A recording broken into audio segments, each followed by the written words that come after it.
మా గురువు గారు నాకు పాఠం చెప్తే 12 గంటలు 24 గంటలు 36 గంటలు 45 గంటలు బ్రేక్లు ఉండేవి కాదు ఇట్లా. అర్థమైందండి. అలా మీరు ఎప్పటికి వింటా నేర్చుకుంటారో నేను ఎప్పటికి చెప్తాను. సరిగ్గా 2 గంటలు కూర్చోమంటే కూర్చోలేదు. ఏం పాఠం అర్థం కాదు.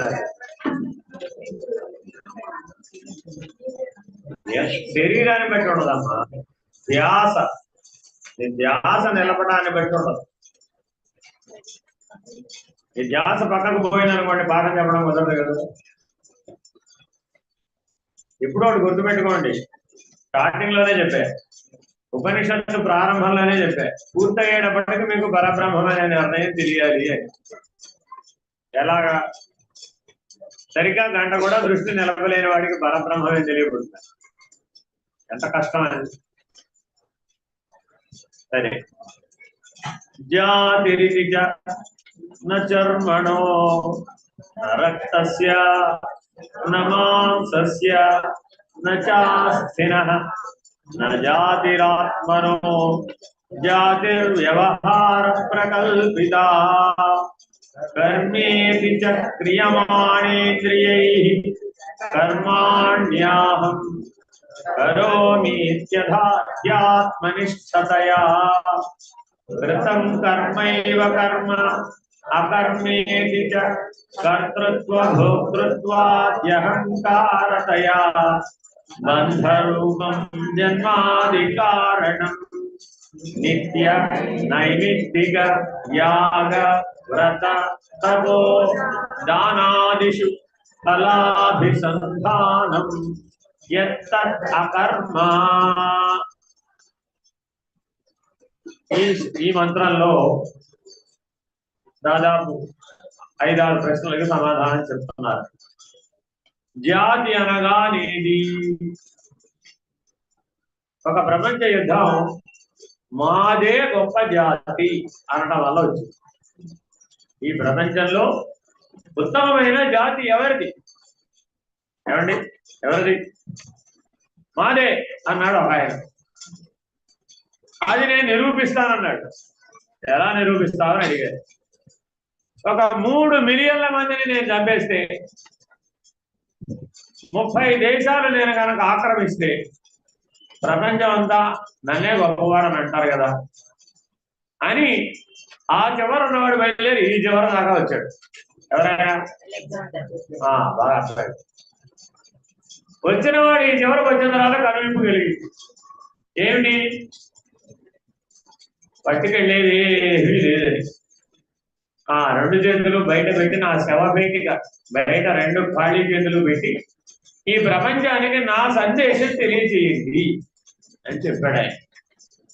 ప్రపంచ విజేత అలెగ్జాండర్ తెలియజేస్తున్నాడు, పోయేటప్పుడు పట్టుకెళ్ళేది ఏమీ లేదని, నా జాతి గొప్పది కాదు. నా జాతి గొప్పదని నా చర్మాన్ని చూసి నేను అనుకున్నాను అంటే.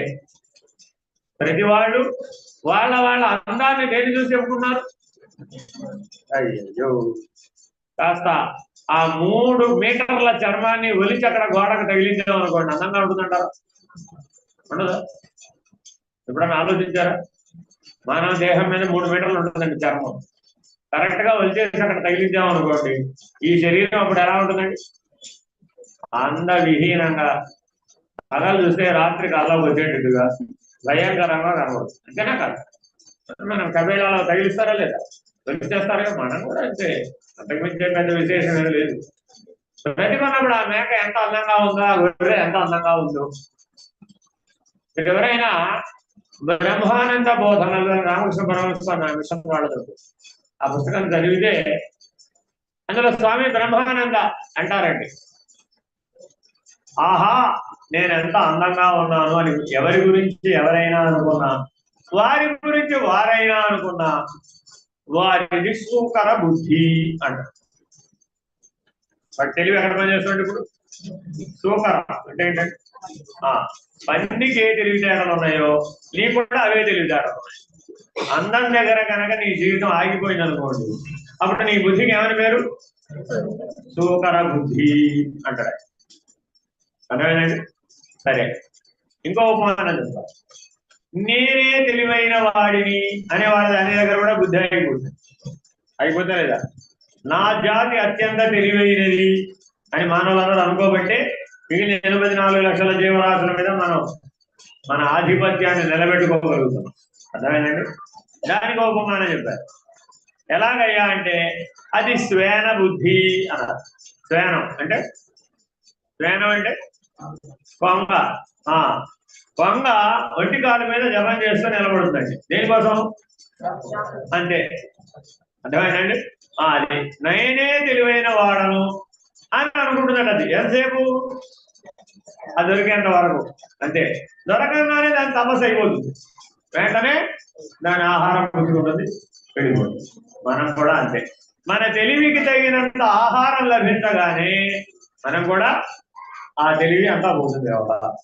ఇట్లాగా మానవుడిలో 84 లక్షల జీవరాశులకు సంబంధించిన బుద్ధి శక్తి సమాహారంగా ఉన్నది. నువ్వు శరీరానికి మానవుడివే, కానీ లోపలున్న బుద్ధి మాత్రం ఆయా జీవ జంతువుల యొక్క తెలివితేటల పరిమితత్వం ఎంతవరకు ఉందో అంత మేరకే ఈ ఉపాధిలో కూడా ఉండే అవకాశం. అందుకని మనిషి ఉపాధిలో ఉండి కోపతాపాలతో జీవిస్తూ ఉంటాడు. వ్యాఘ్రం అనే తెలివి, ఆ వ్యాఘ్రాన్ని గురుగురులు ఆడుతుంటుంది ఎప్పుడు కూడా. ఆయన కదిలిస్తే చాలు గురుగురులు ఆడుతుంటాడు. ఒకటికి పాము లాంటి తెలివి ఉంటుంది, గుసలు కొడుతూ ఉంటాడు. ఇలాగా ఉండడానికి మానవోపాధే, కానీ బుద్ధిశక్తి మాత్రం సదరు జీవి వదే బండి ఆగిపోయింది. పరమాత్మ ఇలా కూడా అనుగ్రహిస్తాడు, జాగ్రత్త జాతి అహంకారం చేత. నా జాతే గొప్పది అని కనుక నువ్వు జీవిస్తే నిన్ను మానవోపాధిలోనే పుట్టిస్తాడు. కానీ ఎక్కడిచ్చేస్తాడు లింకు? తెలివి ఆ జంతువుల స్థాయిలో ఉండేటట్టుగా ఇచ్చేస్తాడు. కాబట్టి పునరావృత్తి కలిగేటప్పుడు మాత్రమే నీకు అర్థమవుతుంది. పునర్జన్మ దాంట్లో ఉత్పన్నమైన ఆ జన్మని జీవించినప్పుడు అనుభవానికి వస్తుంది. అప్పటిదాకా నీకు అది అనుభవానికి రాదు. కాబట్టి అటువంటి జాతికి సంబంధించినటువంటి అహంకారము మంచిది కాదు. అది ఈ పంజరాన్ని చూసి నువ్వు అహంకరించేటటువంటి విధానం తినా కదా. ఒక 1000 ఏళ్ల క్రితం సమాధి తవ్వి బయటికి తీసామండి, ఏమొస్తుంది బయటికి? ఓ అస్థిపంజరం వస్తుంది, అంతేనా? మరి ఇప్పుడు ఆ పంజరానికేగా నువ్వు అన్ని లెక్కలేసింది. ఇప్పుడు అది జాత, కులమా, గోత్రమా, సంప్రదాయమా, ఆచారమా? ఆ పంజరానికి ఏమి లెక్కడదాం? ఉన్నాయా దానికి ఏమైనా? ఏంటి? సరే, నువ్వు బాగా ఈ చర్మాన్ని చూసి నా జాతి గొప్పది, తెల్ల జాతి గొప్పది, నల్ల జాతి తక్కువది, నల్ల జాతి గొప్పది, తెల్ల జాతి తక్కువది అని ఒకవేళ నువ్వు అనుకునేట్టయితే ఏ జాతి వారైనా వారిలో ఉన్నది రక్తమే కదా, వారిలో ఉన్నది మాంసమే కదా, వారిలో ఉన్నది ఎముకలే కదా. మిగిలినటువంటి సప్తధాతువులలో మిగిలిన 6 ధాతువులకి ఏ జాతి ఉన్నది? ఏ జాతి? అందరికీ ఒకటే సప్తధాతువులు. అలాగే ఇక్కడ స్థూల ధర్మంగా చూస్తే ఎలా జాతి లేదు, చైతన్యం అనే లక్షణంతో చూసినప్పుడు ఆత్మ కూడా జాతి లేదు. చైతన్యం అనే లక్షణంతో చూస్తే ఆత్మ కూడా జాతి లేదు. జాతి అనేది కేవలం వ్యవహారంలో భాగమే. అదేనండి, ముఖ్యంగా మనందరిలో పిల్లల నుంచి పెళ్లి చేసేటప్పుడు కనబడుతుందండి ఈ గొడవ అంతా. కనబడదా? ఎన్ని లెక్కలు వేస్తారండి? పిల్లని ఇవ్వాలంటే ఎన్ని లెక్కలు వేయాలి? ఎన్నో లెక్కలు వేయాలా వద్దా? వేయాలా వద్దా? అక్కర్లేదా? ఎవరు పడితే వాళ్ళకి ఇచ్చేటండా?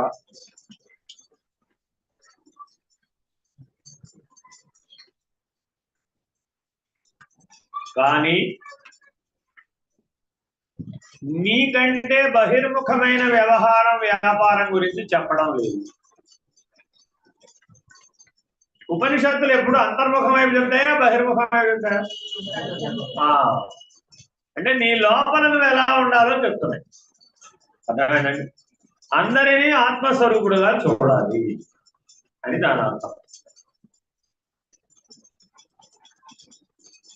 కర్మ అనగా ఏది? కర్మేంద్రియములు కర్మను చేయనప్పుడు ఆ కర్మలను నేను చేయుతున్నాను అని అధ్యాత్మనిష్టగా చేయనది ఏ కర్మ. ఏ పనైనా సరే ఆ పనిని నేను చేస్తున్నాను అని నీలో అనుకున్నట్లయితే ఆ అనుకుంటున్నవాడు అధ్యాత్మ. అనుకుంటున్నవాడు ఎవడు? అధ్యాత్మ. ఎవరి చేత ప్రేరేపించబడ్డాడు? ప్రపంచం చేత ప్రేరేపించబడ్డాడు. అది భౌతికం. ఆ ప్రపంచం ఎవరు? అది భౌతికం. చేస్తున్నవాడెవడు? అధ్యాత్మ. అర్థమేనండి? ఫలితాన్ని ఇచ్చేవాడెవడు? అది దైవికం. ఫలితాన్ని ఇచ్చేవాడెవడు? అది దైవికం. ఇక్కడ ఎక్కడో పంచీకరణ చాప్టర్లో అది కూడా ఉంటుంది. అధ్యాత్మ అది దైవికం అని అక్కడ రాసి ఉంటుంది. అంటే అధ్యాత్మ అన్నవన్నీ కర్తృత్వాన్ని ఆపాదిస్తున్నాయి. ఈ శివుడికి మల్లెపూలు ఇష్టం అంటారా, జిల్లెడి పూలు ఇష్టం అంటారా? మల్లెపూలు అయితే కుదరదా? ఇష్టాలుంటే శివుడు అవుతాడా, జీవుడు అవుతాడా? అప్పుడు అది దైవికంగా దేంట్లోకి వచ్చేసింది? అది ఆత్మ. జనన మరణ చక్రం ఈ మూడింటికే ఉంటుంది. ఏమిటది? అధ్యాత్మ, అది దైవికం, అది భౌతికం. తపత్రయం కదా అది. అదేమిటోనండి, ఇవాళ మాఘ పౌర్ణమి ఎంతో జిల్లెడు పూలతో అక్క పూలతో పూజ చేద్దామని, సూర్యుడు ప్రీతి పాత్రం అని ఎంతో ప్రయత్నం చేశాం. ఎక్కడ చూసినా జిల్లెడు పూలు తోడతాయి. పెద్దలో సాయంత్రానికి అసలు ఏం చేయాలి? ఏం చేయాలి? ఫోన్లేమమ్మా రేపు చేద్దు. ఇవాళ పౌర్ణమి అయితే రేపు చేస్తే ఏమిటి ప్రయోజనం? ఇవాళ చేయాలి కానీ. సరేలే అమ్మా, వచ్చే మాఘ పౌర్ణమి అప్పటిదాకా నేను ఉండదు. మనలో చూడండి ఎన్ని వచ్చేస్తున్నాయో. ఎవరికి ఇవన్నీ? అధ్యాత్మకు. నేనే కర్త అన్నవాడికి. ఆ జిల్లేడు పూల పూజ చేస్తే వచ్చిన పుణ్యం ఎవరికి? ఎవరు చేస్తే వాడికి. ఆహా, అయితే 108 పూలు ఉండాలా? ఒక పువ్వు సరిపోతుందా? 108 పూలు ఉండాలా? ఒక పువ్వు సరిపోతుందా? ఒకటి చాలండి. ఒకటైనా అధ్యాత్మమే కదా. అంటే అర్థం ఏం చేసుకోవాలి ఇప్పుడు? నేననే కర్త నిలబడి చేస్తే ఒకటి చేసినా వాడు కర్తే, 108 సార్లు చేసినా కర్త.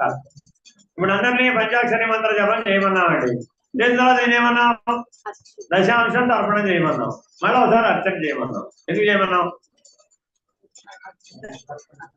ఏ రోజుకు ఆ రోజు నేను కర్తను కాదు, నీవే కర్తవు అని చెప్పడం అర్చన చేయి. అర్చన చేయడం అర్థం ఏంటి? అభిషేకం బాగా చేస్తారా లేదా? అభిషేకం అయినాక అర్చన చేయాలా? అర్చన చేసినాక అభిషేకం చేయాలా? అభిషేకం చేసినాకే అర్చన చేయాలి. ఎందుకని? అభిషేకాలు విశేషంగా చేస్తాం జనం కదా. ఏదో ఒక విశేషం, ఓ రోజు కొబ్బరి నీళ్ళను, ఓ రోజు ఫలరసమును, ఓ రోజు ఏదో పంచామృతాలను, ఓ రోజు ఏదో ఒక విశేష ద్రవ్యంతో అభిషేకం చేస్తావు అనుకో. ఏ అభిషేకం చేసినా అర్చన మారుతుందంటావా? అర్చన మారదు. అర్చన చేసేటప్పుడు ఏమని చెప్తున్నావు? నేను కర్త కాదు, నీవే కర్త అని చెప్తున్నావు. నేను కర్త కాదు, నీవే కర్త అని చెప్పడమే అర్చన చేయడం. లేకపోతే మీకు తెలియకుండానే 40 రోజులు జపం చేసేటప్పటికి అందరూ గ్రూప్ లో మెసేజ్ పెడుతున్నారా లేదా? చదువుకుంటారా లేదా? ఆయన వాళ్ళ 300 చేసేది 3000 చేసేది.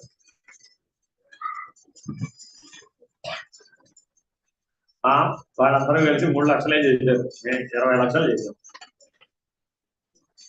దృష్టికి ఎక్కడైనా అప్పుడు అక్కడ ఏం బలపడిపోయింది? మనం అర్చన చేసి ఫలితం ఏమైనా ఉంటే లేదు. అందుకనే ప్రతిరోజు అర్చన చేయమను. ఆయన ఏ రోజుకు ఆ రోజు నేను కర్త కాదు అని చెప్పుకో. ఈశ్వరుడు నీవే కర్త.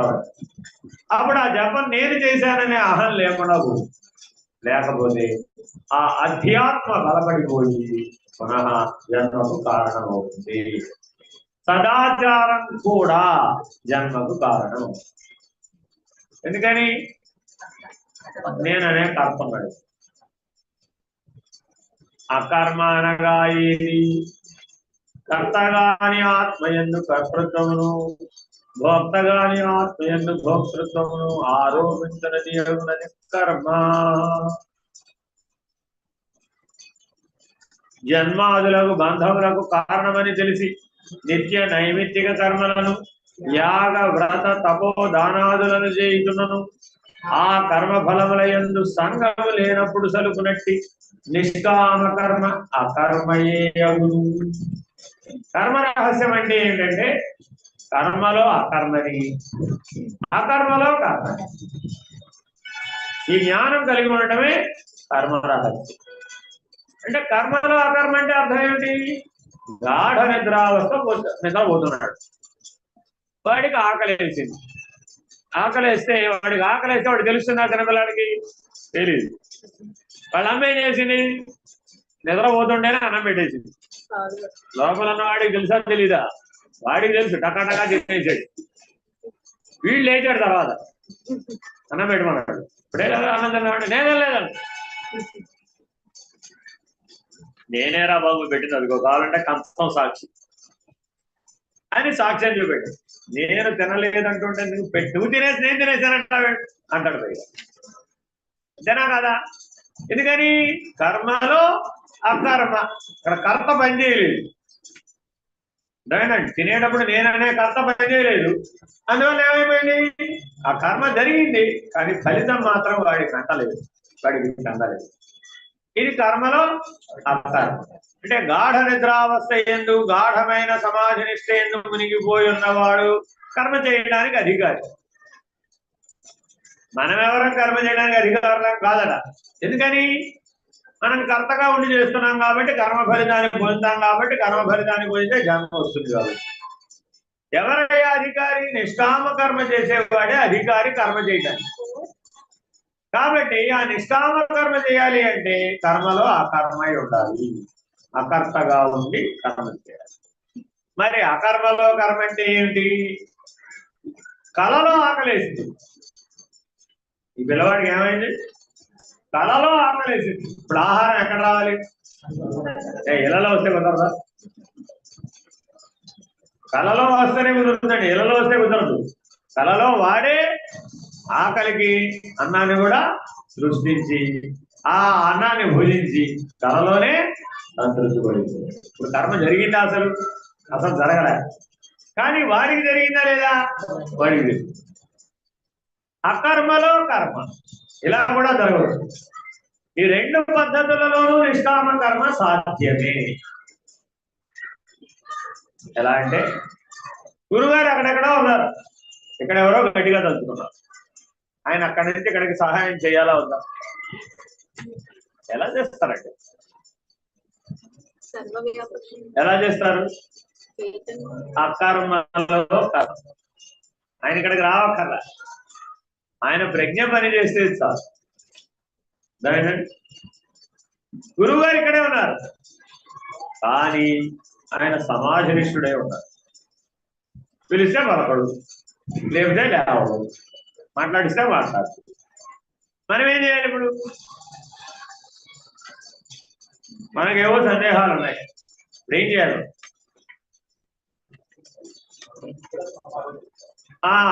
ఆయన మౌనంలో నుంచి మనం సమాధానాన్ని తెలుసుకునే ప్రయత్నం చేయాలి. ఇదేమిటి? ఇక్కడ పని జరిగిందా జరగలేదా? జరిగింది, ఎదురుకుండా ఉన్నాడుగా. నువ్వు సమాధానాలు ప్రశ్నలు అక్కడ కూర్చొని అడిగావు, ఆయన మౌనంలో నుంచే సమాధానం చెప్పాడు, నీకు సమాధానం గురించింది, నీ సమాధానం ప్రశ్నలు సమాధానం పడ్డాయి. కర్మ జరిగిందా జరగలేదా? జరిగింది, కానీ కర్తనాడా? ఇంతలో ఆయన లేచాడు, థ్యాంక్స్ అండి గురుగారు, నా ప్రశ్నలన్నిటికీ సమాధానం చెప్పారు. నేనేం చెప్పలేదు కదా. అదేం లేదండి, మీరు అక్కడ కూర్చున్నారు, నేను అక్కడ అడిగాను, నాకు అంతా అర్థమైపోయింది, తెలిసిపోయింది, సమాధానం పడిపోయింది అంటే అప్పుడు ఆయన ఏమన్నాడు? ఈశ్వరారు, నేనేం చెప్పలేదు. ఎందుకని? చెప్పలేదుగా. ఇలా కర్మలో అకర్మగా గాని అకర్మలో కర్మగా కానీ మనం జ్ఞానంతో కనుక కర్మాచరణ చేసినట్లయితే అప్పుడు ఈ యజ్ఞ జ్ఞాన తపో కర్మంతా కూడా ఏమైపోయింది? నిష్కామ కర్మగా మారింది. అలా కాక ఏదైనా కర్త అనేటటువంటి అభిమానాన్ని కనుక మిగిల్చేటటువంటిది ఎటువంటిదైనా సరే అది నీకు కర్మబంధంగా తయారవుతుంది, పునర్జన్మని.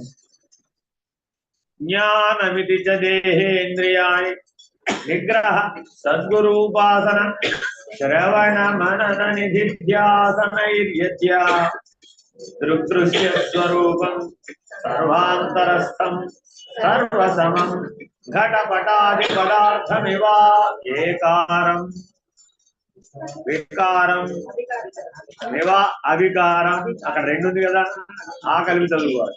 పదార్థమివ అవికారం వికారేషు చైతన్యం వినా కించిన్నాస్తి సాక్షాత్కారానుభవం జ్ఞానం అజ్ఞానమితి చ రజ్జౌ సర్పభ్రాంతిరివ అద్వితీయే సర్వానుస్యూతే సర్వమయే బ్రహ్మణి దేవ తిర్యక్ స్థావర నర నర కూడా ఉంది. దేవ తిర్యక్ నర స్థావర స్త్రీ పురుష వర్ణాశ్రమ బంధ మోక్షోపాధి నానాత్మభేద కల్పితం జ్ఞానమజ్ఞానం. జ్ఞానం అనగా ఏమి అనే ప్రశ్నకి సమాధానం చెప్తున్నారు. అజ్ఞానం అంటే ఏమిటో కూడా చెప్పేస్తారు. అంటే మనమందరం యథార్థంగా వీటి సంగతి నిర్ణయంగా తెలుసుకోకుండానే రోజువారీ జీవితంలో వాడేస్తూ ఉంటాం. వాడికి ఏం తెలుసండి అజ్ఞాని అంటే మనకి తెలిసినట్టు అంతే కదండి. ఏది తెలిస్తే జ్ఞానం, ఏది తెలియకపోతే అజ్ఞానం అనేది స్పష్టంగా నిర్వచిస్తున్నారు. దేహ ఇంద్రియ సంశయము చేతను సద్గురూపాసన చేతను శ్రవణ మనన నిధిధ్యాసముల చేతను దృగ్దృశ్య స్వరూపమైనదంతయు సర్వాంతర్యామి అయి ఉన్నది అని తెలియట జ్ఞానం. ఈ సృష్టి అంతా ఎలా ఉందయ్యా? దృగ్దృశ్య స్వరూపంగా ఉంది. ఎలా ఉన్నదండి అంటే ఏమిటి? మీరందరూ పొద్దున్నుంచి నన్ను చూస్తున్నారా చూడలేదా? కనబడుతున్నాడా? వీడు కనబడలేదా? కనబడుతున్నాడా? కనబడేదంతా దృశ్యం. కనబడేదంతా ఏంటండి? ఎవరికి కనబడుతుంది? ఎవరికి కనబడుతుంది? చూచేవాడికి కనబడుతుంది. జనా కాదా? చూచేవాడెవరు? ద్రష్ట. చూడబడే దృశ్యంలో ద్రష్ట కలిసిపోయాడా లేదా? కలిసిపోయాడా లేదా? మీరందరూ అభిషేకము పూజలు చేస్తున్నారండి. మీ ఎదురుకుండా ఉన్నటువంటి విగ్రహాలు, ఆ పూజాధికములు అంతా మీకు కనబడుతున్నాయా? కనబడలేదా? కనబడితే ఏమిటది? దృశ్యం. చూచేవాడెవరు? మీరే, ద్రష్ట. ఆ పూజ చేస్తున్నంతసేపు మీ దృష్టి అంతా ఎవరి మీద ఉంది? దృశ్యం మీదే ఉంది. మీకు ఆనందం కలిగినా కలగలేదా? పూజానంతరం, పూజ జరుగుతూ ఉన్నప్పుడు, పూజ చేద్దాం అనుకున్నప్పుడు, ముందు, మధ్యలో, చివర ఆనందం కలుగుతుందా? కలగబట్టే కదండి చేశాను. అందులో ఆనందం లేకపోతే చెయ్యి చూద్దాం. చేయగలవా? ఆనందం ఎవరి వల్ల కలిగింది? ఆనందం ఎవరి వల్ల కలిగింది?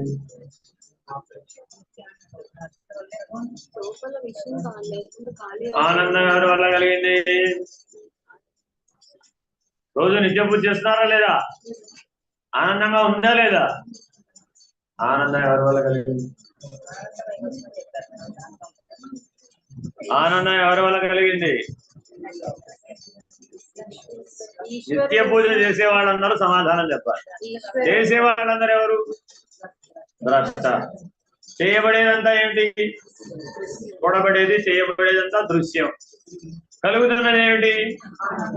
ఆనందం అనే అనుభవం. దేని వలన కలిగింది? దృశ్యం వల్ల ద్రష్టకు ఆనందం కలిగింది. భ్రాంతి.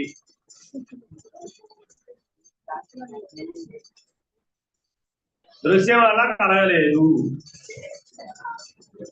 దేని వల్ల కలిగింది? ఇంకో ఐడియా చెప్తా, అప్పుడు మీకు ఈజీగా అర్థమైపోతుంది. అక్కడ ఈశ్వరుడు ఫోటోలు తీసేసి మీ ఫోటోలు పెట్టారు. మీ ఫోటోకి మీరే అర్చన, అభిషేకం, పూజన చేశారండి. ఆనందం కలుగుతుంటారా? కలగదా? కలగదా? మరే ద్రష్ట మీరే కదా. ద్రష్ట మీరేనా కాదా? మరి అక్కడ అది కూడా దృశ్యమే కదా. లక్షణం ఏం మారింది?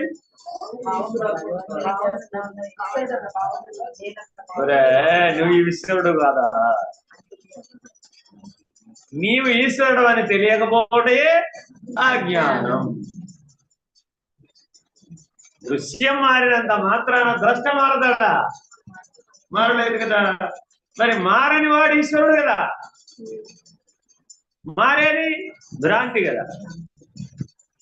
అక్కడ ఏ గొడవ పెడితే నీకెందుకమ్మా? విష్ణుమూర్తి అయితే నీకెందుకు? ఈశ్వరుడు అయితే నీకెందుకు? గురువు అయితే నీకెందుకు? అమ్మవారు అయితే నీకెందుకు? నీ గొడవ అయితే నీకెందుకు? ఏదైతే నీకెందుకు? నువ్వు ద్రష్టమైనా కాదా? ద్రష్టారం అనుపశ్యంతి. నీ పనేమిటి? ద్రష్టగా ఉండాలి. ఏం చేశావు? దృశ్యంలో చేరిపోయి. ఆనందం దేని వల్ల కలిగిందంటే ద్రష్ట దృశ్యంలో చేరిపోవడం వల్ల కలిగింది. నీ ఫోటో పెట్టినప్పుడు చేరల. నా ఫోటోకి నేను పూజ చేసుకోవడం, నా ఫోటోకి నేనే దండ వేసుకోవడం. మరీ అబ్జర్వ్ రండి బాబు. ఏదో మీ ఫోటో పెట్టేయమంటే వేసేసాం అంటే. ఎందుకని? మీరు పరమాత్మ స్వరూపం. మరి మీరు అయ్యో ఎలా అవుతావు? నీ స్వరూపంలో నీవు కూడా ఈశ్వరుడువే కదా. కాదా? అది కదా ద్రష్ట. మరి కాసేపు ఈ దృశ్యం నేను అనుకుంటున్నావు ఎందుకని? ఆ దృశ్యం నేను అనుకోవడం వలన అందులో కలిసిపోయి దాన్ని ఆనందంగా అనుభవిస్తాం. ఆనందానుభవం ఈశ్వరుడుగా జీవుడుగా? ఈశ్వరుడుగా జీవుడుగా. మరి ఇప్పుడు ఆనందం ఉండాలా మీ జీవితంలో? అక్కర్లేదా? ఆనందం ఉండాలా అక్కర్లేదా? ఆనందం ఉండాలా అక్కర్లేదా? ఆనందంగా ఉండాలా అక్కర్లేదా? అంటే జ్ఞాని ఆనందంగా ఉండాలా అక్కర్లేదా? జ్ఞాని ఆనందంగా ఉండాలా అక్కర్లేదా?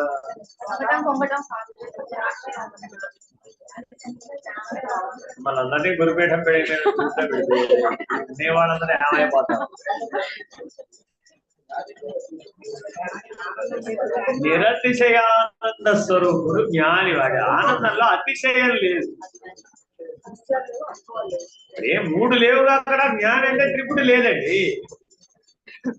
దానిదా దృశ్యము, ద్రష్ట, ఆ దృశ్యానికి సంబంధించిన అనుభవం లేవుగా.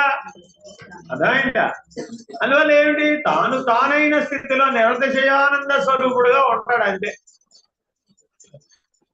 వాడికి మూడింటితో పని లేదు. అక్కడ నువ్వు ఎవరి ఫోటో పెట్టినా ఆయనకి ఏం సంబంధం లేదు. ఏమీ తీసేసావు? తొట్టి గోడ. కాశీ కాశీ సమారాధన చేస్తారా లేదా? ఎలా చేస్తారు? ఆ గోడకి పసుపు రాసి 3 నామాలు పెట్టి ఓ బట్టి అంటారు అంతే. అదే దేవుడు. దానికే అన్ని అర్చనలు చేస్తారు. చేసేసి అందరినీ పిలిచి దానికే దండం పెట్టుకుంటారు. అక్కడ ఏముండదండి. ఏ ప్రతిమ ఉండదు, ఏ ఫోటో ఉండదు, ఏముండదు. దానికే దండం పెట్టుకుంటారు. ఇదే విశ్వేశ్వరుడు. అందరు దానికే దండం పెట్టుకుంటారు. ఎలా? ఎలా? నిరాకారోహం, నిర్గుణోహం, నిరంజనోహం, నిరవయవోహం, అది పరమేశ్వరుడు. ఆ పరమేశ్వర తత్వాన్ని తెలియజెప్పడమే కాశీ సమారాధన. అంతేగాని అక్కడి నుంచి పెద్ద పెద్ద ఫోటోలు తెచ్చి, చిన్న చిన్న ఫోటోలు తెచ్చి, పెద్ద పెద్ద ప్రసాదాలు పెట్టి, 1000 మందిని పిలిచి భోజనం పెట్టి, మా కాశీ సమారాధన 1000 మంది వచ్చారు తెలుసా అని 10,000 సార్లు చెప్పుకుని అప్పుడు ఎవరు బాధపడిపోయారు? భ్రాంతి. అర్థమైందండి? ఎప్పుడు గుర్తుపెట్టుకోవాలండి, ద్రష్ట దృశ్యంలో కలిసిపోవడం వల్లనే ఆనందం కలుగుతుంది. తెలియదు. మీకు బాగా అర్థమైంది చెప్పాలంటే విండో షాపింగ్. విండో షాపింగ్ అంటే అర్థం ఏంటి? అలా చూస్తూ వెళ్ళిపోతుంటాడు అంతే. పెద్ద సూపర్ మార్కెట్ లో వెళ్తాడు, పైకి కిందకి 16 అంతస్తులు ఉంటాయి, తిరుగుతూ ఉంటాడు అంతే. 16 గంటలు అయిపోతుంది, అంతస్తుకు 1 గంట.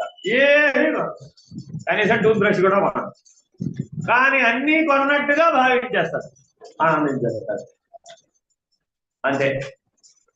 అలాగే మీరు కూడా ఈశ్వరుడు ఎదురుకుండా కూర్చుని బాగా పూజలు చేస్తూ ఆ ఈశ్వరుడుకున్న లక్షణాలే మీకు కూడా ఉన్నాయని భావన చేయాలి. కానీ మీరేం చేస్తున్నారు? అర్చనలో ఉన్నటువంటి ఆనందాన్ని అనుభవిస్తున్నారు. రూట్ మారిపోయింది. నిర్గుణంగా ఉండవలసింది కాస్త సగుణంగా మారిపోయింది. అదే ఈశ్వర లక్షణాలు. ఇందాక కిం బ్రహ్మ అంటే చెప్పాడు. ఆ లక్షణాలు నీకు సామ్యాన్ని కనుక నువ్వు గుర్తించగలిగిన నాడు ఈ భ్రాంతులన్నీ దూరం అయిపోతాయి. ఇలా దూరం అయిపోవాలంటే మీకు మార్గం ఉంది. అదేమిటది? సద్గురు ఉపాసన చేత, శ్రవణ మనన నిధిధ్యాసనముల చేత, దృశ్య స్వరూపమైనదంతయు సర్వాంతర్యామి అయినటువంటి పరమాత్మ. నీ దృక్కు కూడా పరమాత్మయే. నీలో దృక్కు ఎవరు? పరమాత్మ.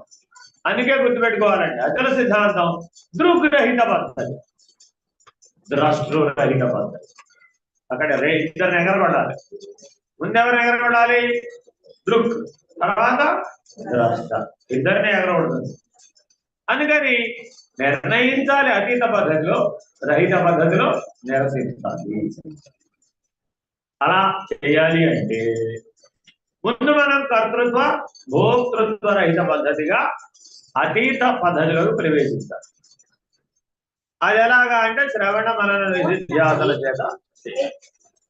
సర్వ సమానమైనది, ఘటపటాది వికార వస్తువులందు వికారరహితమైనది అవి చైతన్యము తప్ప మరొకటి ఏది ఇతడ లేదని సాక్షాత్కార అనుభవమే జ్ఞానం.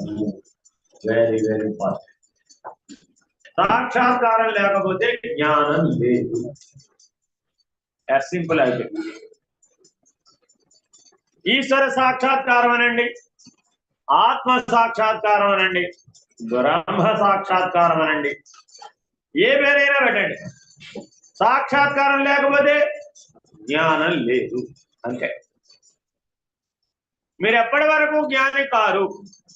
సాక్షాత్కార అనుభవం లేకపోతే జ్ఞాని కాజాలరు, అజ్ఞానులే. మీరు ఎన్ని సత్కర్మలైనా చేయవచ్చు కాక, ఎన్ని జపాలు ఎన్ని తపస్సులైనా చేయవచ్చు కాక, తప్పక సాక్షాత్కారం అనే అనుభవం ఉంటేనే. ఏమిటి సాక్షాత్కారం? ఇక్కడ రోజు నిత్యపూజ చేస్తున్నారా లేదా? చేసేవాళ్ళు మీరు అందరూ వంతులేసుకునే చేస్తున్నట్టున్నారు. చేస్తున్నారా? ఈ రోజు నీది, రేపు నాది, ఎల్లుండి ఆవిడిది, ఆవిడతల నుండి ఏదో 40 మందికి ఏదో వంతులు పెట్టారు. సరే వేసుకుని చేస్తున్నారు. చేసేటప్పుడు ఏమైనా దృష్టి అంతా ఎవరి మీద నిలబెట్టారు? ఎక్కడ ఆధార స్థానంగా ఏది పెట్టావో దాన్ని పెట్టావు. అలా దృష్టి నిలిపి చేస్తూ చేస్తూ చేస్తూ చేస్తూ ఉండగా అక్కడ ఉన్నది ఈశ్వరుడేనా కాదా? ఈశ్వరుడే. ఆ ఈశ్వరుడు సజీవ సగుణ సాకార రూపంగా కనబడే అవకాశం ఉంది. ఒక అవకాశం ఏముంది? సజీవ సగుణ సాకార రూపంగా కనబడే అవకాశం. అది కూడా సాక్షాత్కారం. అదే ఈశ్వరుడు నిర్గుణ నిరాకార సర్వవ్యాపక పద్ధతిగా కూడా సాక్షాత్కరించే అవకాశం, అది కూడా సాక్షాత్కారం. ఈ రెండు సాక్షాత్కారమే. భక్తి అనన్య భక్తి స్థితికి చేరినప్పుడు సగుణ సాకార సజీవ పద్ధతిగా సాక్షాత్కారం. జ్ఞానం ఆత్మభావంలో స్థిరమైనప్పుడు, జీవభావం రద్దయిపోయినప్పుడు అప్పుడు నిర్గుణ నిరాకార సర్వవ్యాపక సాక్షాత్కారానికి పడుతుంది. అంటే భక్తిలోనూ సాక్షాత్కారం ఉంది, జ్ఞానంలోనూ సాక్షాత్కారం. అయితే భక్తిలో ఉన్నటువంటి సాక్షాత్కారం మరల చెదిరిపోయే అవకాశం, అదే జ్ఞానంలో ఏర్పడే సాక్షాత్కారం మారదు. ఎందుకని అంటే తత్వమసి మహావాక్యోపదేశం ద్వారా నీకు సాక్షాత్కారం కలుగుతుంది. జ్ఞాన మార్గం అంటే నీకు ఆ బ్రహ్మమునకు, నీకు ఆ ఈశ్వరుడికి మధ్య భేదం లేదు అనేటటువంటి అద్వైత దృష్టి వలన సాక్షాత్కారం కలుగుతుంది. అది జ్ఞానంలో ఏర్పడే సాక్షాత్కారం. అయితే మొదట్లోనే మనం తత్వమసి మహావాక్యోపదేశం పొందడానికి సంసిద్ధత అందరిలో ఉండదు కాబట్టి శరణాగతి ద్వారా భక్తి అనన్య భక్తిగా పరాభక్తిగా పరిణామం చెందినప్పుడు, పరిణతి చెందినప్పుడు ఈశ్వరుడు విరాట్ రూప దర్శనాన్ని అనుగ్రహిస్తాడు. ఎంత ఎత్తుంటాడంటే ఆకాశం అంత ఎత్తుంటాడు ఈశ్వరుడు. ఎంత ఎత్తుంటాడండి? ఆకాశం అంత ఎత్తుంటాడు. ఇలా చూస్తే అలా ఆకాశం అంత ఎత్తు కనబడుతుంది. అది కూడా సాక్షాత్కారమే, తక్కువేం కాదు. విశ్వరూప సందర్శన యోగంలో చూపెట్టింది వాస్తవానికి విరాట్ రూపమే. ధృతరాష్ట్రుడికి రాజసూయ యాగం అయిపోయిన తర్వాత రాయబారానికి వెళ్తాడు కదా, అప్పుడు ధృతరాష్ట్రుడికి చూపెట్టింది కూడా విరాట్ రూపమే. భగవంతుడు ఈ విరాట్ రూప దర్శనాన్ని చాలా సార్లు అనుగ్రహిస్తాడు. అనేక పురాణాల్లో ఉంటుంది. వామనావతారంలో ముల్లోకాలని ఆక్రమించి విరాట్ రూప సాక్షాత్కారాన్ని బలి చక్రవర్తికి ఇచ్చాడు. హిరణ్యకశిపుని వధ అనంతరం నారసింహ అవతారం, అది కూడా ప్రహ్లాదుడికి విరాట్ రూప సాక్షాత్కారాన్ని ఇచ్చింది. ఇలా అనేక అవతారాలలో ఆ విరాట్ రూపాన్ని పరమాత్మ అనుగ్రహించాడు. అది కూడా సాక్షాత్కారమే, తక్కువదేం కాదు. అది పొందాలన్నా కూడా బలి చక్రవర్తి ప్రహ్లాదుడి వంటి స్థితి ఉండాలండి. మనం వాళ్ళతో పోటీ పడగలిగే దశలో ఉన్నామంటారు. రోజు నిత్య పూజ చేస్తున్నామా చేయట్లేదా? మరి వాళ్ళతో పోల్చుకోవద్దంటారా? అలా అటువంటి విరాట్ రూప దర్శనం కనుక అయితే మీలో ఆ దివ్యత్వం, ఆ దైవీ చైతన్యం ఆవిర్భవిస్తుంది. దానివల్ల ప్రయోజనం ఏమిటంటే మీలో జీవ చైతన్యం తప్పుకుంటుంది, తప్పుకుని దైవీ చైతన్యం ఆవిర్భవిస్తుంది. అప్పుడు మీరు మీరుగా ఉండరు, ఇక మీకు ఈశ్వరుడికి భేదం లేదు ఇక అనే స్థితిలోకి, అద్వైత స్థితికి చేరుకుంటారు. కొద్దిగా టైం ఉంటుంది అంతే, తేడా పెద్దగా ఉండదు, చిన్న తేడా ఉంటుంది. అదే జ్ఞానం ద్వారా, జ్ఞాన మార్గం ద్వారా కనుక మీరు పరిణామం చెంది పరిణతి చెందినట్లయితే సద్గురుమూర్తి తన చూపు ద్వారా అలా పైనుంచి కిందకు చూస్తాడంటే, ఒకసారి పైనుంచి కిందకు అలా చూడగానే ఆ సద్గురువుకి నీకు భేదం లేదు అనేటటువంటి స్థితి నీకు ప్రాప్తిస్తుంది. ఇది తత్వమసి యొక్క దర్శనం. చెవిలో తత్వమసి వాక్యం చెప్పించుకుంటే లాభంలా. ఎటువంటి అనుభవం రావాలి? నీకు సద్గురువుకి ముఖాముఖి దర్శనం ఉండి, ఆ ముఖాముఖి దర్శనం వలన నీకు ఆయనకి భేదం లేదు అనేటటువంటి దర్శనానుభవం కలగాలి. ఇది జ్ఞాన మార్గం. ఇలా అనుభవం పొందితే నీలో ఆ సద్గురు సత్తా ప్రవేశిస్తుంది. అప్పుడు నువ్వు శిష్యుడు అనే ఉనికిని కోల్పోతావు. నీకు ఆ సద్గురువుకి భేదం ఉండదు. సర్వకాల సర్వావస్థలలో ఆ సద్గురువుతో మమేకం అయిపోయి ఉంటాడు, వేరుగా ఉన్నాడు. ఇతని ఆహార వ్యవహార విచారణ సకలము కూడా ఆ సద్గురు సత్తాతోటే నడుపబడుతూ ఉంటుంది. ఇతని చేత అతని పనిముట్టును ఆయన వాడుకుంటాడు అన్నమాట, వాహనంగా వాడుకుంటాడు. ఆ వాహనం ద్వారా ఏ ఏ పనులు జరపబడవలనో ఆ సద్గురువే నడిపిస్తూ ఉంటాడు. ఇంకా ఈ శిష్యుడు అనేవాడు ఎప్పటికీ ఉండడం, శాశ్వతంగా తన ఉనికిని కోల్పోతుంది. అలా కోల్పోయేటటువంటి దానికే సాక్షాత్కారం అని పేరు. ఈ సాక్షాత్కార స్థితిని కనుక ఒకసారి పొందితే ఎన్ని జన్మలకి ఆ జ్ఞానం పోతుంది. ఆ జ్ఞానం ఒకసారి లభిస్తే తర్వాత ఎన్ని జన్మలైనా రానివ్వండి, ఆ జ్ఞానం మాత్రం పోదు. కాబట్టి మానవులందరూ తప్పక పొందవలసింది ఏంటి? ఈ సాక్షాత్కార జ్ఞానాన్ని పొందాలి. అది అనుభవ జ్ఞానం, గుర్తుపెట్టుకోండి. పుస్తకం చదివితే వచ్చేది కాదు, లేదు కర్మ చేస్తే కర్మల ద్వారా వచ్చేది కాదు. నీ లోపల పరిణతి ద్వారా అనుభవ జ్ఞానం రావాలి.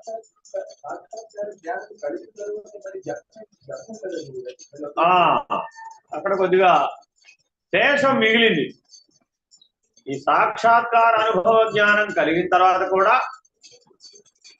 దివ్యాహం ఉంటుంది. ఏ అహం ఉంటుందండి? ఇక దివ్యాహం.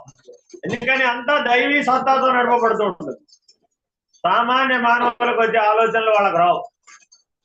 మామూలుగా మీరు ఇంట్లో ఏమనుకుంటారు? నా వల్ల ఎంత అవుతుందండి, మహా అయితే నలుగురికి అన్నం పెట్టగలుగుతానేమో అనుకుంటారు.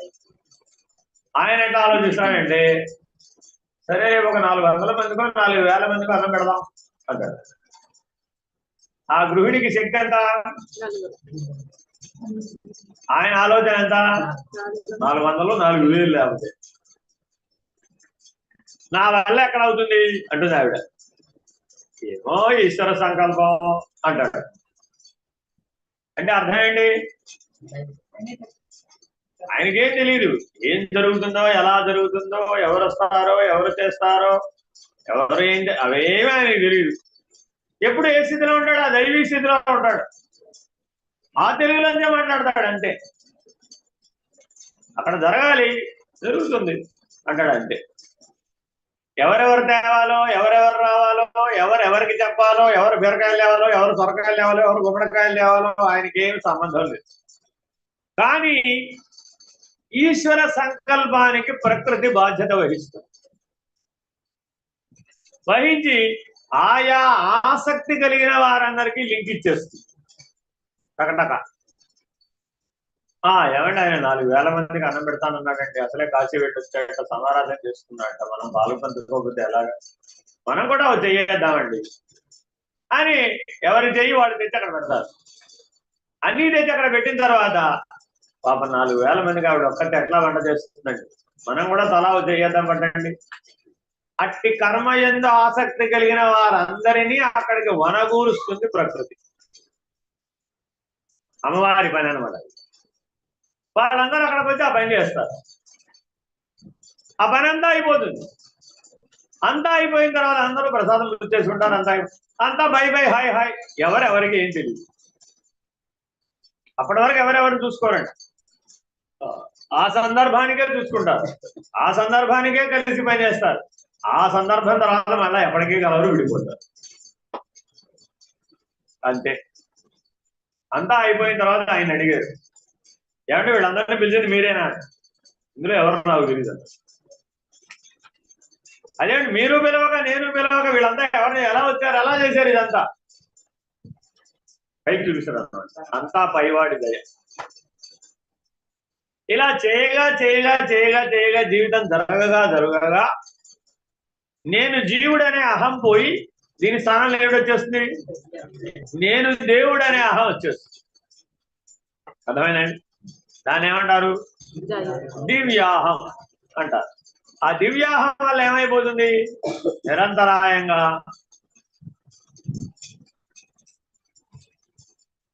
మనలో సహజంగా ఈ నేననేది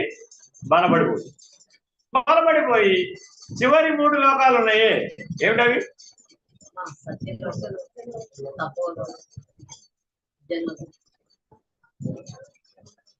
భూలోక, భువర్లోక, ధ్రువర్లోక, మహర్లోక, తపోలోక, జనోలోక, సత్యలోక. ఆ తపోలోక జనోలోక సత్యలోకాల్లో జన్మ వచ్చేస్తుంది దివ్యాహంతో. ఏమైపోతుంది దాని వలన? అలా లోకంబులు లోకేశులు లోకస్తులు సాలోక్య సామీప్య సారూప్య సాయుధ్యములు అనేటటువంటి చతుర్విధ క్రమముక్తులలో పడవేస్తుంది ఈ దివ్యాహం. జీవన్ముక్తినివ్వదు, జన్మరాహిత్యాన్నివ్వదు, పరబ్రహ్మం అనే నిర్ణయాన్ని పొందనివ్వదు. కారణం సగుణ సాకార సాక్షాత్కారం కలిగి. ఇందువల్ల కలిగింది ఇదంతా గొడవ. ఇప్పుడు అనన్య భక్తి వలన సగుణ సాకార సాక్షాత్కార అనుభవం కలిగింది. జీవభావం తొలగిపోయింది, దైవీభావం స్థిరమైపోయింది. కానీ నేను అక్షర పురుషుడు అనేటటువంటి ఉనికి తొలగిపోయింది. క్షరపురుషుడు పోయింది, అక్షర పురుషుడు మిగిలిపోయింది. జన్మరాహిత్యం పొందాలంటే పురుషోత్తముడు అనిపించుకోవాలి, అక్షర పురుషుడి దగ్గర ఆగదు. అందువలన 1-2 జన్మలు వస్తాయి అంటారు. పర్వాలేదు, వందల వేల లక్షల జన్మల కంటే 1-2 జన్మలతో ముగించడం ఉత్తమమే కదా. నేను కూడా మా గురువుగారి దగ్గరికి వెళ్ళినప్పుడు ఈ జన్మతాన్ని ముగించాలి, ఈ జన్మతాన్ని ముగించాలి అనేవాడిని. పక్కన మా యోగిరామ్ బలరామకృష్ణయ్య గారు అనేవారు, సరైన జ్ఞాని నీకు లభిస్తే, అంటే సరైన జ్ఞానం అంటే ఆయన నీలో అన్నా కలుపుకోవాలి, లేదా నువ్వన్నా ఆయనలో కలిసిపోవాలి.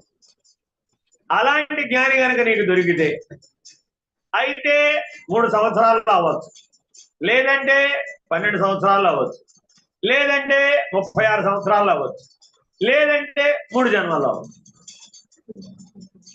అంటే ముందు ఎవరిని వెతికి పడాలి? నువ్వన్నా ఆయనలో కలిసిపోవాలి, లేదా ఆయనైనా నేను కలుపుకోవాలి. ఈ రెండిట్లో ఏదో ఒకటి జరగాలి. అటువంటి జ్ఞాని నీకు లభించాలి. వెతకాలా అవుతుంది. ఎవరిని వెతకాలి? సాక్షాత్కార జ్ఞాన అనుభవం ఇవ్వగలిగినటువంటి జ్ఞానిని వెతకాలి. అర్థమైందండి? తగుపాటి గురువు. ఈయనేమంటారు? తగుపాటి గురువు. అంతేగాని బోర్డు చూసి ఎంబీబీఎస్ఏ ఫార్ సిఎస్ లండన్ అని చూసి లోపలికి వెళ్ళి వైద్యం చేయించుకున్నాం అనుకోండి, ఆ తర్వాత నువ్వు ఎక్కడ కావా ఎవరికి తెలియదు. అర్థమైందండి? బోర్డు చూసి వైద్యం చేయించుకోకూడదు, అవునా కదా? అలాగే బయట ఆశ్రమం బయట బోర్డు పెట్టుందా లేదా, పెద్ద పెద్ద పేర్లను పెట్టుంటా లేదా, ఆ పేర్లను చూసి లోపలికి వెళ్ళేవారు అనుకోండి, ఆయన నీకు సరిపోవద్దు, సరిపోదు. కాబట్టి నీకు సరి అయిన గురువు నీకు తెలియబడాలి అంటే కనీసం 1 సంవత్సరం పాటు నువ్వు ఆయన వెంబడించాలి ప్రత్యక్షంగా. 1 సంవత్సరం పాటు నిన్ను ఆయన ప్రత్యక్షంగా గమనించే అవకాశం ఇవ్వాలి. 1 సంవత్సరం నువ్వు ఆయన్ని గమనించాలి. నీకు సరిపోతాడో లేదు. లేకపోతే ఆయన ఆకాశంలో ఉన్నట్టు చెప్పాడు అనుకోండి, నువ్వు అది అందుకోలేవు. అంతేనా కదా? పోనీ ఆయన చెప్పింది నీకు ఆచరణీయం కాదనుకోండి, అప్పుడు చేయలేదు. కాబట్టి మనం తప్పక ఎటువంటి సద్గురు సేవ, అందుకే మొదట్లోనే చెప్పారు సద్గురు ఉపాసన చేతను. సద్గురువు దొరికిన తర్వాతే శ్రవణ మనన నిధిధ్యాసలు. గుర్తుపెట్టుకోండి. చాలా మంది ఏమనుకున్నారంటే, మేము శ్రవణ మనన నిధిధ్యాసలు ఎప్పటి నుంచి చేస్తున్నాం కదండి. ఓహో, సద్గురు దొరికడమే, దొరకలేదండి. దొరకకపోతే దొరికిన తర్వాత మళ్ళా చేయాలి శ్రవణ మనన నిధిధ్యాస. కాబట్టి మొదట ఎవరిని వెతకాలి? సద్గురువునే వెతకాలి. ఆ తర్వాత ఆ సద్గురువు చెప్పినట్లుగా శ్రవణ మనన నిధిధ్యాసనం చేయాలి. అంతేగాని శాస్త్రమే నాకు గురువు అని అక్కడికి ఆగిపోరాదు. అయితే శాస్త్రం గురువుకి దారి చూపిస్తుంది, చూపించదని కాదు. ఎందుకని అసలు ఏబిసిడీలు తెలియకపోతే ఎవరు గురువు అని తెలియదు, ఎవరు దైవమో తెలియదు, ఎవరు గురువో తెలియదు, ఏది శాస్త్రమో అసలు అంతకంటే తెలియదు. కాబట్టి ప్రాథమికమైన అన్వేషణ చేయాలా వద్దా? చేయాలి. చేసిన తర్వాత ఏం చేయాలి? తగ్గుపాటి గురువుని అన్వేషించి ముందు నిర్ణయం పొందాలి. ఈయన నాకు సరిపోతాడు.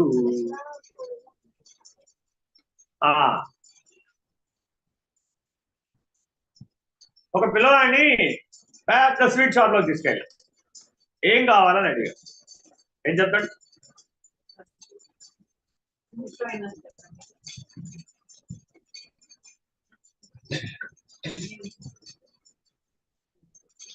అందులో సగం వాడికి తెలియదు అసలు. ఆ స్వీట్ షాప్ లో వాళ్ళ అమ్మగారికి నాన్నగారికి చాలా తెలియవచ్చేమో కానీ ఆ పిల్లవాడికి తెలియదు. ఆ పిల్లవాడికి ఓవరాల్ గా వాడి కంటికి ఏది ఆకర్షిస్తుందో అది కావాలంటారు. అది 90 ఏళ్ళు ఆయన తీసుకెళ్ళారు. ఏం కావాలండి ఏదైతే అన్ని అదే కదా, ఏదో తీసుకో అన్నాడా లేదా? ఏమిటి 9 ఏళ్ల వాడికి ఆ 90 ఏళ్ల వాడికి తేడా? అంతేనా కాదా? అలాగే నీ జీవితానుభవమే నిన్ను సద్గురువుకి దగ్గరగా చేరుస్తుంది. నీకు ఆ జీవితానుభవం ఎలా వస్తుంది? నీ ప్రారంభంలోంచి వస్తుంది. నీకు ప్రారంభంలోంచి అనుభవం ఎలా వస్తుంది? అమ్మ దయ వల్ల వస్తుంది. అమ్మంటే ఎవరో ప్రకృతే, అర్థమేనండి? కాబట్టి ఇవన్నీ ఒకదానితో ఒకటి వనగూడి ఉంటాయి. నీ అంతరాంతరాలలో ఉన్న జీవుడికి నేను సద్గురువుని చేరాలి అనే కాంక్ష బలీయంగా ఉండాలి. ఎలా అయితే ప్రకృతిలో విషయాలను పొందాలనే కాంక్ష బలంగా ఉందో, అవునా కాదా? అనేక జన్మలలో సంసారం అనే అనుభవాన్ని పొందుతున్నామా లేదా? పొందుతున్నామా? శబ్ద స్పరిశ రూప రస గంధాత్మకమైనటువంటి సంసార విషయాలని మనం అనుభవంలో పొందుతున్నామా లేదా? ప్రతి జన్మలో అవే కదా. ఏమైనా ఆ రోజు వచ్చింది ఎప్పుడన్నా? ఆరో విషయం లేదుగా. ఎప్పుడైనా 5 విషయాలే ఆ సంసారం అంటే. మరి ఈ జన్మలో కూడా అటువంటి సంసారాన్నే పొందాలనే ఇచ్చ నీలో ఎలా మిగిలి ఉంది? అది నీ తెలివేనంటావా? నీ లోపల ఉన్న జీవుడిది అంటావా? జీవుడు. అలాగే ఆ సంస్కారముల చేత, ఆ వాసనల చేత, ఆ గుణముల చేత, ఆ కర్మల చేత, ఆ ప్రారంభం చేత నువ్వు బలీయంగా బాధించబడ్డప్పుడు, పట్టబడ్డప్పుడు నీవు దానిలో నుంచి బయటకు పడడం కోసం ఒడ్డున పడిన చేపలాగా కొట్టుకున్నప్పుడు, ఉపమానం ఏం చెప్పారు అందుకని? ఒడ్డున పడిన చేపలాగా కొట్టుకున్నప్పుడు అప్పుడు నీకు ఎవరు కావాలి? ఎవరు ఎత్తి పడేస్తారో వాడు కావాలి. చేప బాగా కొట్టుకుంటుంది, ఎలా కొట్టుకుంటుందో చూద్దాం అనుకునేవాడు నీకు అవసరం. అంతేనా కదా? కాబట్టి అప్పుడు వాడు నీ దగ్గరికి ఎలా వస్తాడు? నీ అవస్థ వాడిని పిలిపిస్తుంది, నీ ఆర్తి. కాబట్టి అదే నిన్ను సద్గురువుకి దగ్గర చేసేటటువంటి మార్గం, సద్గురువు యందు నిలబెట్టే మార్గం. అదేమిటది? శరణాగతి. ఇతను తప్ప నన్నెవరు బయట పడవేయజాలరు, ఇతనే నాకు దిక్కు. తల్లియు నీవే, తండ్రియు నీవే. పాడటం లేదు, అది కూడా నేనే పాడినా.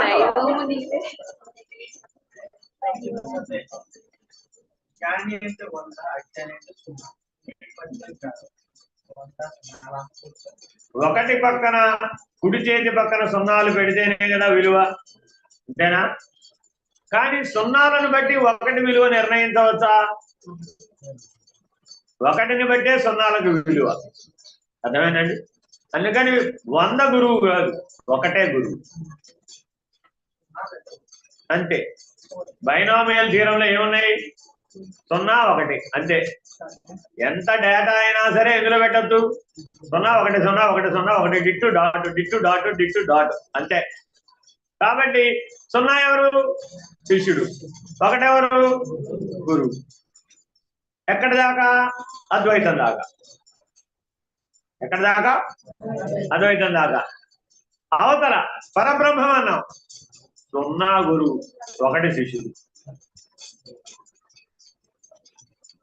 పరమ నిర్ణయం చేయడానికి వెళ్ళినప్పుడు 0నే గురువు, 1 శిష్యుడు. 0 తెచ్చి 1 ముందు పెట్టాం. విలువ పెరిగిందా తగ్గిందా? పెరగాలేదు, తగ్గలేదు. 1 పక్కన ఇటు పక్క పెట్టామండి 10, ఇటు పక్క పెట్టాం. ఏం మార్పు లేదుగా. మారిందా? మారదు. మారలేదనేదే సత్యం. అది చిట్ట చివరి మాట. సరే, ఎక్కడ దాకా వచ్చారు? అజ్ఞానం అనగా ఏది? కాటి ఎందు సర్పభ్రాంతి వలె కేవలము సర్వాంతర్యామి సర్వస్వరూపము బ్రహ్మమునందు దేవతలు, పశువులు, మనుష్యులు, స్త్రీలు, పురుషులు, వర్ణాశ్రమములు, బంధమోక్షములు అను అనేక భేదములచే కల్పితమైన జ్ఞానమే అజ్ఞానం. Very very important. అజ్ఞానం కాదు, కల్పిత జ్ఞానం. మనకి వ్యవహారం వలన కల్పిత జ్ఞానం కలుగుతుంది. దేనివల్ల కలుగుతుంది? వ్యవహారం వల్ల. ఇక్కడ కూర్చున్న వాళ్ళందరూ స్త్రీలే, ఒప్పుకుంటారా? ఏమండి, ఇక్కడ కూర్చున్న వాళ్ళందరూ స్త్రీలే, ఒప్పుకుంటారా? ఒప్పుకోరా? ఒప్పుకోరా? అయ్యో, ఎందుకని? కల్పిత జ్ఞానం చేత. వ్యవహార జ్ఞానంలో నేను పురుషుడనని, నేను స్త్రీనని అంటున్నాడు కాబట్టి అందరూ స్త్రీలే అంటే నేను ఒప్పుకోవాలండి. అర్థమైందా? ఇక్కడ కూర్చున్న వాళ్ళు ఎవరు కూడా పురుషులు కాదు, స్త్రీలు కాదు. ఒప్పుకుంటారా? ఒప్పుకుంటారా? ఏమండి బాబు, ఏదో దాంట్లో పెట్టచ్చు కదా, అది కాదు ఇది కాదు అన్నారు. మళ్ళీ ఇప్పుడు ఏ భావన వచ్చేసావు? దేహ తాదాత్మ్యత, దేహాభిమానం. అర్థమైందండి? పార్వతీదేవికి కోపం వచ్చింది. పరమశివుడిని ఏమంది? నువ్వు పురుషుడు కాదు, స్త్రీవి కాదు, వ్యక్తము కాదు, అవ్యక్తము కాదు, సాకారము కాదు, నిరాకారము కాదు, సగుణము కాదు, నిర్గుణము కాదు. బాగా అర్థమైంది పార్వతీదేవి. Very good. మార్కులన్నీ బాగా పడ్డాయి. బాగా అదే మిమ్మల్ని మీ శ్రీమతి గారు అన్నది అనుకోండి, లేదా మీ శ్రీవారు మిమ్మల్ని అన్నారు, మీకు ఎక్కడ వస్తుంది కోపం? మౌనంగా ఉంటారా? ఎందుకని? కల్పిత జ్ఞానం. కారణం ఏంటానికి? కల్పిత జ్ఞానం. కాబట్టి ఆ కల్పిత జ్ఞానమే అజ్ఞానం. స్వరూప జ్ఞానమే జ్ఞానం. సాక్షాత్కార జ్ఞాన అనుభవమే జ్ఞానం. అది కానిది కానే. ఆ సాక్షాత్కార జ్ఞాన అనుభవం కలిగినప్పుడు అది పురుషుడు కాదు, స్త్రీ కాదు. అలాగే సగుణము కాదు, నిర్గుణము కాదు, సాకారము కాదు, నిరాకారము, వికారము కాదు. ఆ 8వ శ్లోకంలోకి వచ్చేసామండి. ఎంత అయింది టైం? ఎన్ని గంటలకు మీ గురు పూజ? అయ్యో, ఇంకా ఎన్నంటే 3 శ్లోకాల 3 మంత్రాలు 6 11 8 9 10 11 4 ఉన్నాయి. గురు పూజ అనంతరం. హరి ఓం. ఇప్పుడు గురు పూజ అండి.